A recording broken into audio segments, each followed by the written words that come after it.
Shalom Bapak Ibu Jemaat Baptis Indonesia Kalvari Jambi. Ya, kita bersyukur bahwa pada hari ini Minggu 11 Juli 2021 kita boleh kembali mengadakan ibadah raya. Kita akan mulai ibadah kita pada hari ini. Meskipun hari ini kita akan beribadah secara online, tapi kita percaya bahwa dimanapun kita beribadah, bahwa Tuhan pun ikut hadir bersama-sama dengan kita dan memberkati ibadah kita. Mari Bapak Ibu ambil sikap berdoa. Kita akan siapkan hati dan pikiran kita untuk memasuki saat teduh, dan musik akan mengiringi.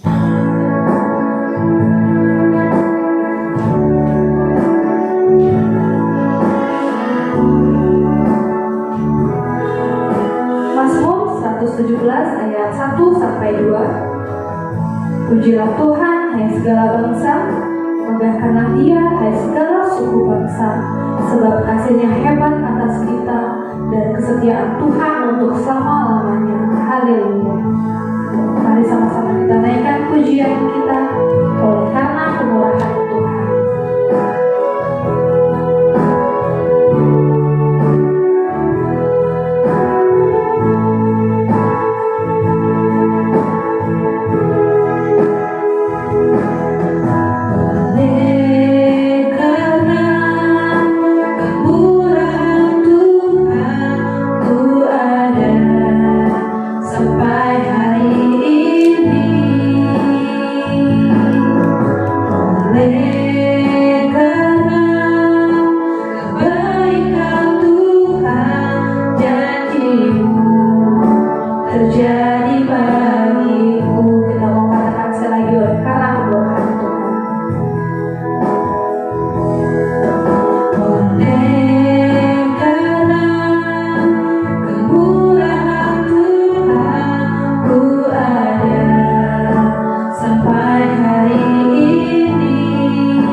Baptis Kalvari Jambi boleh kembali mengadakan ibadah raya kami. Kami bersyukur Tuhan untuk setiap kebaikan Tuhan. Kami bersyukur untuk setiap kasih karunia Tuhan yang boleh ada sampai hari ini bagi kami. Kami percaya itu semua berkat kepada jiwa kami, tapi karena kemurahan dan kebaikan Tuhan. Hari ini Tuhan, kami bersyukur, kami boleh beribadah, kami boleh menaikkan pujian-pujian kami kepada Tuhan. Bila kiranya Tuhan ampuni setiap dosa pelanggaran kami, bila ibadah kami pada hari ini boleh benar-benar berkenan menyenangkan hati Tuhan. Tuhan, pada hari ini kami beribadah secara online. Bila kiranya Tuhan memberkati setiap jemaat Tuhan di masing-masing rumah. Biarlah kami percaya Tuhan, dimanapun kami boleh beribadah, Tuhan ada bersama-sama dengan kami. Kami siap memulai ibadah kami pada hari ini. Biarlah kiranya Tuhan berkati dari awal hingga akhirnya. Dalam Tuhan Yesus kami berdoa dan mengucap syukur. Amin.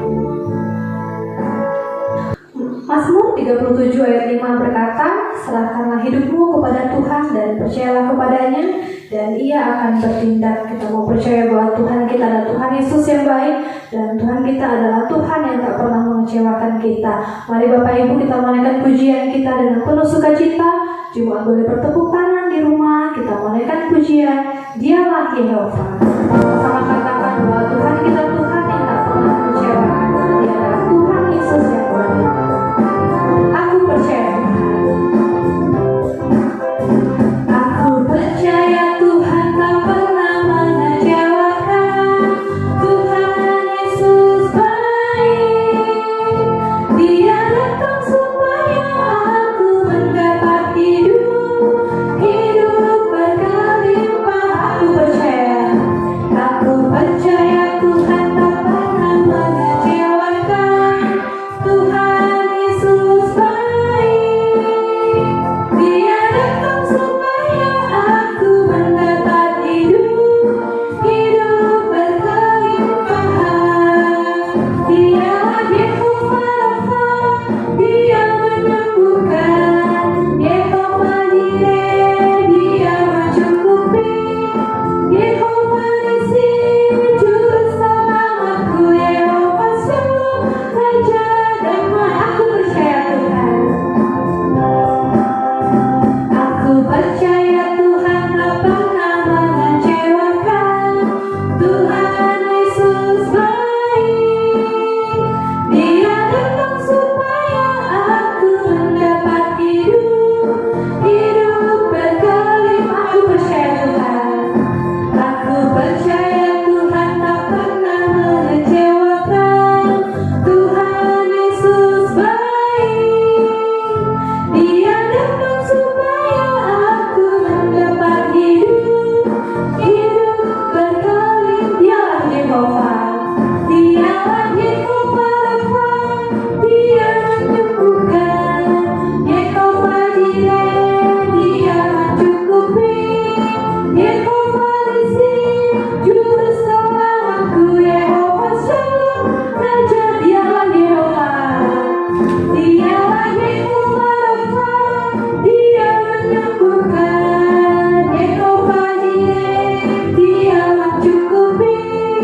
Yehova Nissi, Juru Selamatku. Yehova Shalom, Raja. Yehova Shalom. Yehova Shalom, Raja. Yehova Shalom. Yehova Shalom, Raja Damai.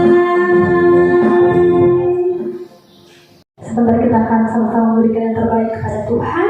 Bagi Bapak Ibu yang ingin memberikan persembahan melalui via transfer, boleh mengirimkannya dengan nomor rekening yang tertera di layar Bapak Ibu Saudara. Dan bagi Bapak Ibu yang ingin memberikan persembahan di rumah masing-masing, boleh masukkannya ke dalam amplop, dan nanti ketika kita bertemu kembali di gereja boleh kita kumpulkan bersama-sama di rumah Tuhan. Kita menaikkan pujian kita sambil mengumpulkan persembahan dari MP 350. Kita sama-sama naikkan betapa kita tidak bersyukur. Kita akan nyanyikan ayat 1 dan 2.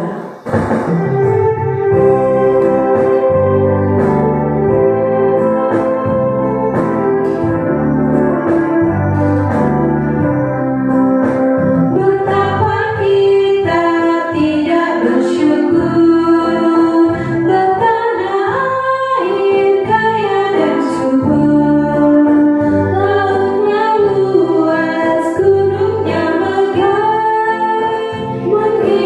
padang, bukit dan lembah, itu semua berkat karunia Allah yang agung maha kuasa.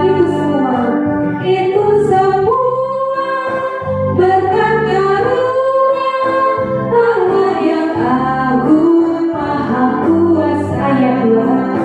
Alangkah indah pagi mereka, bermandi cahaya surya dan cerah, di tingkat hijau burung tak henti, bunga pun bangkit harum berseri.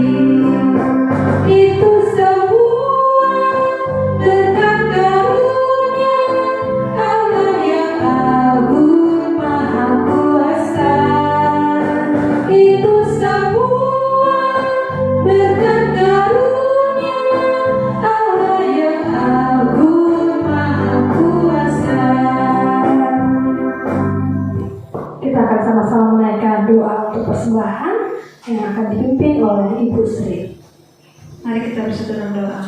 Bapa kami di surga, terima kasih Bapa karena kebaikan kemurahan Bapa sehingga kami dapat memberikan terbaik kepadamu Bapa. Bapa, pada hari ini kami mengumpulkan persembahan Bapa. Kiranya Engkau memberkati persembahan kami ini agar persembahan kami ini layak dipakai di hadapan Bapa. Terima kasih Bapa. Semuanya kami serahkan ke tangan Kuasa-Mu. Hanya Bapa berdoa dan bersyukur. Amin.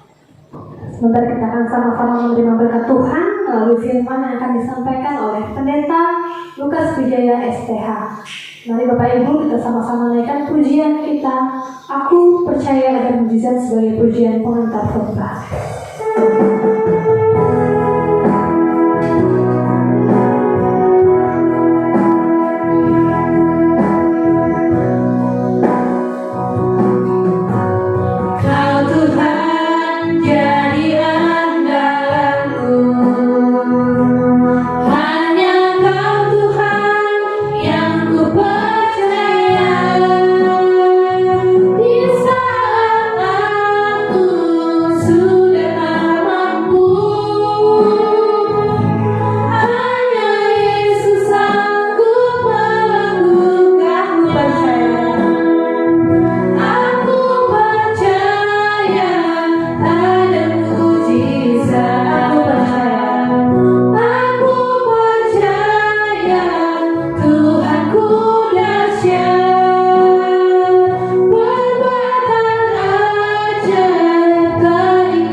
Shalom Bapak Ibu, Saudara yang dikasih dalam Tuhan. Kembali kita beribadah secara online di rumah masing-masing. Itu dikarenakan meningkatnya kasus-kasus orang-orang orang yang terpapar COVID-19 tidak hanya di Pulau Jawa dan Bali, tetapi di Sumatera juga kasusnya mulai meningkat. Oleh sebab itu kita mengadakan kebaktian online dan berharap ke depan keadaan semakin membaik dan kita boleh beribadah bersama-sama di dalam gereja. Bagi Bapak Ibu yang belum divaksin, silakan divaksin untuk ikut vaksinasi. Dan bila mana ada yang terpapar COVID-19, segera menghubungi puskesmas atau layanan kesehatan terdekat di daerah-daerah Anda. Mari kita berdoa sebelum kita mendengarkan firman Tuhan. Bapa kami di dalam sorga, kami bersyukur kepada Tuhan bahwa hari ini kami diberikan kesempatan untuk beribadah kepada Tuhan. Dan kami mau mendengarkan firman-Mu. Tuhan tolong agar kami dapat mengerti firman Tuhan dan Roh Kudus memampukan kami untuk menjadi pelaku firman. Terima kasih ya Tuhan, berkati setiap kami dan biarlah nama Tuhan dipermuliakan melalui setiap kehidupan kami. Ampunilah dosa dan pelanggaran kami ya Bapa. Di dalam nama Tuhan Yesus Kristus kami berdoa. Amin. Mari kita membuka Alkitab kita dari Injil Markus pasal yang ke-7 ayat 31 sampai dengan ayat 37. Markus pasal 7 ayat 31 sampai dengan ayat 37. Di bawah perikop Yesus menyembuhkan seorang tuli. Demikianlah firman Tuhan. Kemudian Yesus meninggalkan pula daerah Tirus dan dengan melalui Sidon pergi ke danau Galilea di tengah-tengah daerah Dekapolis. Di situ orang membawa kepadanya seorang yang tuli dan yang gagap dan memohon kepadanya supaya ia meletakkan tangannya atas orang itu. Dan sudah Yesus memisahkan dia dari orang banyak sehingga mereka sendirian, ia memasukkan jarinya ke telinga orang itu, lalu ia meludah dan meraba lidah orang itu. Kemudian sambil menengadah ke langit, Yesus menarik nafas dan berkata kepadanya, "Efata," artinya terbukalah. Maka terbukalah telinga orang itu, dan seketika itu terlepas pula lah pengikat lidahnya. Lalu ia berkata-kata dengan baik. Yesus berpesan kepada orang-orang yang ada di situ supaya jangan menceritakannya kepada siapapun juga, tetapi makin dilarangnya mereka, makin luas mereka memberitakannya. Mereka takjub dan tercengang dan berkata, "Ia menjadikan segala-galanya baik, yang tuli dijadikannya mendengar, yang bisu dijadikannya berkata-kata." Bapak Ibu, saudaraku yang dikasih dalam Tuhan, Yesus memulai pelayanannya dengan memilih para murid. Dan di dalam pelayanan Yesus, Yesus juga mengajar. Dan ajaran Yesus adalah ajaran yang penuh dengan kuasa. Sehingga kita bisa melihat bahwa banyak orang yang ingin melihat, mengenal siapakah Yesus. Di dalam pelayanan Yesus kita ketahui, Yesus juga menyembuhkan banyak orang sakit, yang buta melihat, yang lumpuh berjalan, bahkan yang mati dibangkitkan oleh Yesus. Hari ini kita melihat dalam Injil Markus yang tadi kita sudah baca, dalam Markus pasal 7 ayat 31 sampai dengan ayat 37, berbicara tentang kuasa Yesus, berbicara tentang mukjizat yang Yesus lakukan terhadap seorang yang tuli. Bapak Ibu saudaraku yang dikasih dalam Tuhan, orang yang tuli, orang yang tidak bisa mendengar, orang yang tuli biasanya juga tidak bisa berbicara. Dan Alkitab mengatakan, menyebutkan orang ini tuli dan gagap dalam berbicara. Ada beberapa hal penting yang dapat saya sampaikan dalam khotbah minggu ini tentang peristiwa mukjizat Yesus ketika Yesus menyembuhkan seorang yang tuli. Perhatikan ayat 32. Di situ orang membawa kepadanya seorang yang tuli dan yang gagap dan memohon kepadanya supaya ia meletakkan tangannya atas orang itu.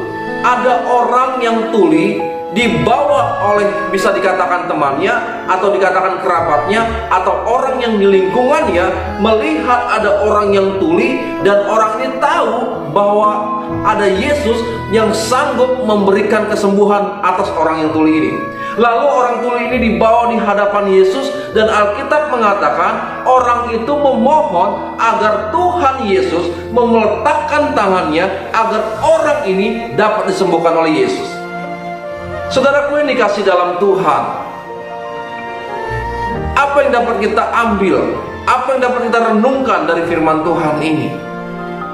Kita bisa melihat ada satu sikap kepedulian terhadap orang yang membutuhkan pertolongan.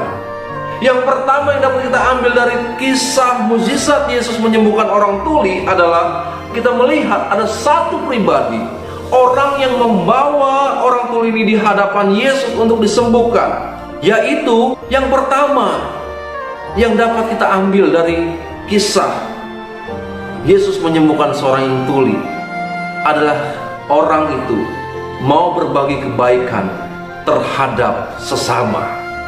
Saudara yang dikasihi dalam Tuhan, Yesus meminta kita agar menunjukkan kepedulian terhadap sesama. Yesus meminta kita, Yesus mengajar kita agar kita peduli terhadap orang-orang yang membutuhkan pertolongan kita. Lihatlah di sekeliling kita, siapakah yang membutuhkan bantuan, siapakah yang memerlukan pertolongan. Disitulah kita dapat mengulurkan tangan kita untuk dapat menolong orang yang membutuhkan pertolongan. Nyatakan kasih Yesus. Saudaraku yang dikasih dalam Tuhan, orang tuli ini tidak mendengar kisah tentang Yesus, dan perlu ada orang yang memperkenalkannya kepada Yesus. Saudaraku yang dikasih dalam Tuhan, belajar sama-sama agar kehidupan kita berarti, berguna, dan berdampak bagi sesama.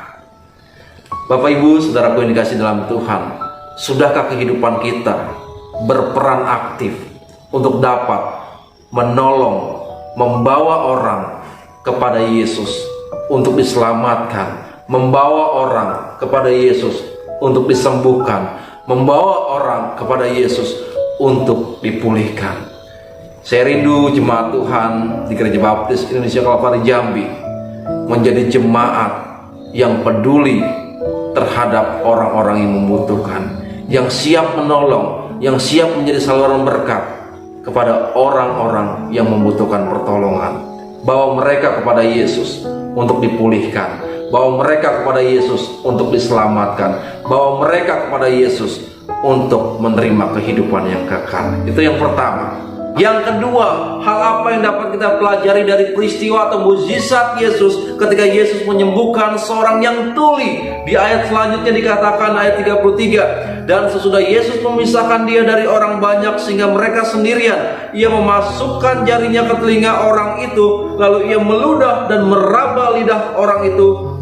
Kemudian sambil menengadah ke langit, Yesus menarik nafas dan berkata kepadanya, Ephata, artinya terbukalah. Bapak Ibu saudaraku yang dikasih dalam Tuhan, ketika orang tuli ini diperhadapkan dengan Yesus, berjumpa dengan Yesus, maka Tuhan, Alkitab katakan, memisahkan orang tuli ini bersama dengan Yesus, memisahkan orang tuli ini dari antara orang banyak. Dan saya yakin dan saya percaya Yesus memandang orang ini sungguh-sungguh memang memerlukan pertolongan, sungguh-sungguh memang orang ini membutuhkan kesembuhan dari Tuhan. Dan Alkitab katakan Yesus menyembuhkannya dengan cara yang ajaib. Ia menengadah, ingin mengatakan kepada orang tuli ini bahwa kesembuhan hanya datang dari Allah, kesembuhan hanya datang dari Tuhan kita Yesus Kristus. Bapak Ibu saudaraku yang dikasih dalam Tuhan, hal yang kedua yang dapat kita pelajari dari peristiwa Yesus menyembuhkan seorang yang tuli adalah ketika kita datang kepada Tuhan, maka kita mendapatkan perhatian dari Tuhan. Saudaraku yang dikasih dalam Tuhan, orang tuli ini memiliki waktu bersama dengan Tuhan, melihat Yesus, apa yang Yesus lakukan, apa yang Yesus kerjakan. Saudaraku yang dikasih dalam Tuhan, orang yang datang kepada Yesus akan mendapat perhatian dari Dia. Orang yang datang kepada Yesus tidak akan pernah dikecewakan Tuhan. Orang yang datang kepada Yesus selalu ada pengharapan. Apabila saudara saat ini sedang sakit, apabila saudara saat ini sedang berbeban berat, apabila saat ini saudara sedang mengalami keputusasaan, hilang pengharapan, Anda bisa datang kepada Yesus. Dan ketika Anda datang kepada Yesus, Allah memberi perhatian kepada kehidupanmu. Allah memberi perhatian kepada setiap permasalahanmu, dan Dia sanggup membebaskan, menolong, menyembuhkan saudara. Pertanyaannya, maukah kita datang kepada Tuhan dengan penuh pengharapan di dalam Tuhan? Orang tuli ini, dia tidak mendengar, dia tidak bisa berkata-kata dengan baik, tapi ketika dia datang kepada Yesus, dia tahu bahwa Yesus sanggup menyembuhkannya. Kalau kita tahu bahwa Yesus sanggup menyembuhkan kita, maka kita datang kepada Tuhan dengan pengharapan dan dengan iman. Itu yang kedua. Apapun masalah yang Anda hadapi hari ini, apapun sakit penyakit Anda yang Anda rasakan hari ini, Anda bisa datang kepada Yesus, dan Dia akan memberi perhatian khusus buat kehidupan yang datang dan mencari Dia dengan iman. Yang ketiga, yang dapat kita pelajari dari peristiwa mukjizat Yesus menyembuhkan seorang yang tuli. Di ayat selanjutnya dikatakan, ayat 35, maka terbukalah telinga orang itu, dan seketika itu terlepas pulalah pengikat lidahnya, lalu ia berkata-kata dengan baik. Tadi yang kedua saya katakan bahwa orang yang datang kepada Yesus mendapatkan perhatian Yesus, dan Tuhan tidak pernah kecewakan bagi orang yang datang kepadanya. Kita bisa melihat bahwa akhirnya ya orang tuli ini dapat mendengar dengan baik dan dapat berkata-kata dengan baik. Betapa sukacitanya kehidupan orang tuli ini yang disembuhkan oleh Tuhan. Saya percaya dan yakin banyak orang juga, Alkitab katakan di sini, mereka takjub dan tercengang dan berkata, ia menjadikan segala-galanya baik, yang tuli dijadikannya mendengar, yang bisu dijadikannya berkata-kata. Bapak Ibu Saudaraku yang dikasihi dalam Tuhan, banyak orang kagum akan perbuatan yang Yesus lakukan. Banyak orang kagum atas apa yang terjadi ketika orang tuli ini sembuh dari sakitnya. Saudaraku yang dikasihi dalam Tuhan, yang ketiga, hal penting apa yang dapat kita pelajari dari peristiwa Yesus menyembuhkan seorang yang tuli? Mereka memberitakan tentang Yesus. Mereka terkagum-kagum akan mukjizat yang Yesus lakukan. Bagaimana dengan saudara? Sejauh mana Anda kagum akan Tuhan Anda? Sejauh mana Anda merasa bahwa Allah Anda yang Anda sembah adalah Allah yang hebat? Kalau orang melihat di dalam cerita Alkitab yang kita baca ini, tercengang, takjub, dan memberitakan tentang kesembuhan orang yang tuli ini. Bagaimana dengan saya dan saudara? Apakah saudara kagum akan kemahakuasaan Tuhan kita? Apakah saudara kagum akan kebaikan Tuhan dalam hidup kita? Apakah saudara mau bersyukur atas apa yang Tuhan kerjakan dalam hidup kita? Saudaraku yang dikasihi dalam Tuhan, Allah kita Allah yang hebat, Allah kita Allah yang dahsyat, Allah kita Allah yang peduli, Allah kita Allah yang membuat segala sesuatunya baik. Kalau orang terkagum-kagum akan mukjizat yang Yesus lakukan pada waktu itu, kita pun terkagum-kagum akan kasih Tuhan dalam hidup kita. Yang ketiga, saya mau kasih tahu bahwa kalau orang lain dibuat kagum karena menyaksikan mukjizat Yesus, maka kita akan merasa kagum atas apa yang Tuhan pernah kerjakan dalam hidup kita. Dia menyelamatkan, Dia memulihkan, Dia mengampuni setiap dosa kita, dan Dia menyediakan kehidupan yang kekal bagi setiap kita yang percaya kepadanya. Sudahkah kita bersyukur?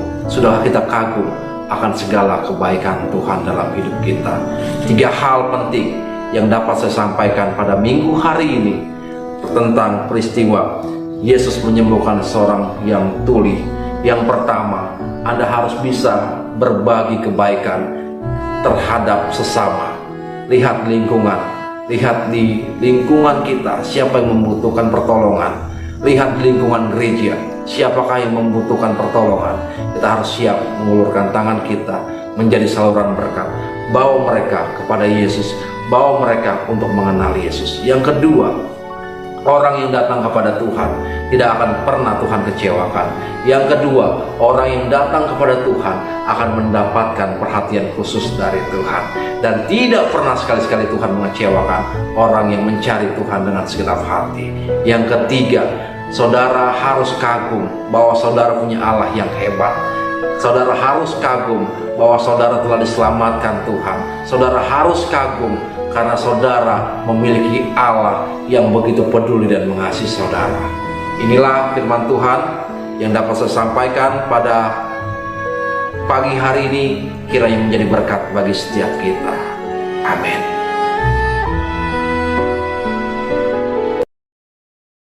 Untuk meresponi firman Tuhan, mari kita naikkan pujian, kurasakan kasih-Mu Tuhan.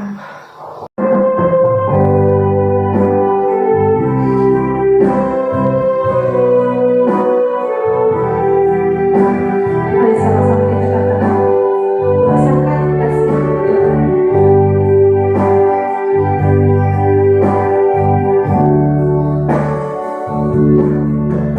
Kurasakan kasih-Mu Tuhan, kurasakan kuasa-Mu Tuhan,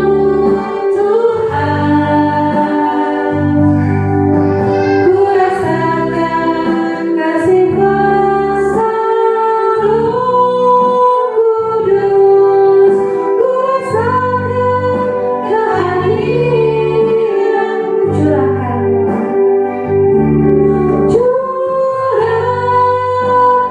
curahkanlah kuasa-Mu Tuhan, mujizat terjadi di tempat ini. Curahkanlah kuasa-Mu Tuhan, mujizat terjadi sekarang ini. Kita mendengarkan dengan sungguh-sungguh, kurasakan kasih-Mu Tuhan. Kurasakan kasih-Mu Tuhan, kurasakan kuasa-Mu Tuhan, kurasakan kasih kuasa Roh Kudus, kurasakan kehadiran, curahkanlah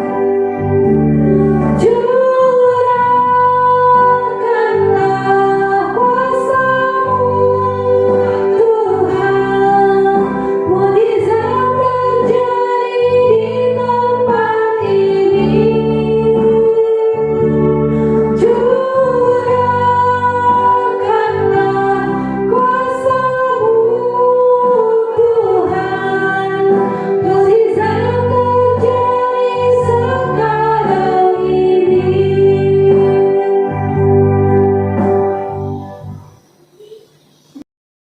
Arahkanlah pandanganmu dan hatimu kepada Tuhan, dan terimalah berkat dari Allah Bapa di sorga. Kiranya Tuhan memberkati kehidupanmu, Tuhan memberkati keluargamu, Tuhan memberkati apa yang engkau kerjakan. Kiranya kasih karunia dari Allah Bapa Tuhan kita Yesus Kristus serta persekutuan dengan Roh Kudus menyertai kita mulai hari ini, esok hari, dan sampai Maranatha. Terpujilah nama Tuhan. Di dalam nama Yesus kami mohonkan berkat Tuhan ini. Amin.